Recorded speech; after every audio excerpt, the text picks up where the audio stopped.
Hello, what is up mga ma'am, sir, ma'am? Ako po si Ralph C. Fry, isang visual artist from Manila. And today, dito tayo ngayon sa Trinoma Toys R Us. Ayun na. Ito na ata si sir. De-deliver kasi natin to ngayon, yung Solid Snake na Metal Gear Solid. Yan na, dito na kami, nakita na kami. Sir, okay lang ba vlog tayo? Ha? Okay lang ba makita? Dito na si Sir Pao.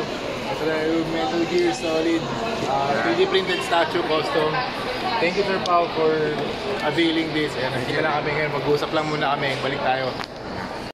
So yun mga ma'am sir, tapos na yung transaction natin, nabenta na natin yung Solid Snake na statue, custom.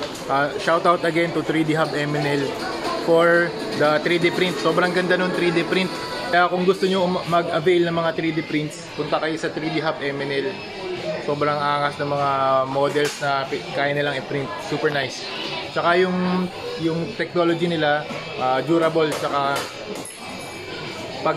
pag inaka-apply na ng primer, ang sarap na yung pinturahan.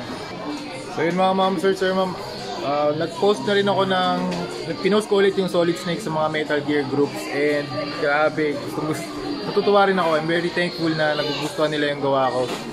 Kaya gagawa pa tayo na mas marami next year ng Solid Snake na mga characters. Also upcoming natin Cyborg tsaka si Raiden. Yan, Cyborg Raiden, ipaint natin ng ink na style.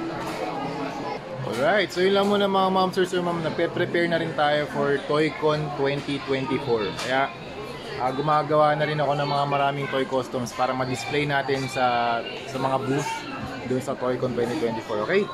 So yun, tentative na attendance pa ako, pero syempre gusto ko maka-attend doon para ma-meet ko rin kayo. Diba? Tapos makapagkwentuhan tayo doon. Okay? So yun, lilibot muna ako konti dito sa Toys R Us. Gawa muna tayo ng konting vlog. Tapos, ayan, uwi na tayo. Okay, thank you very much for watching. See you sa next video. Bye-bye.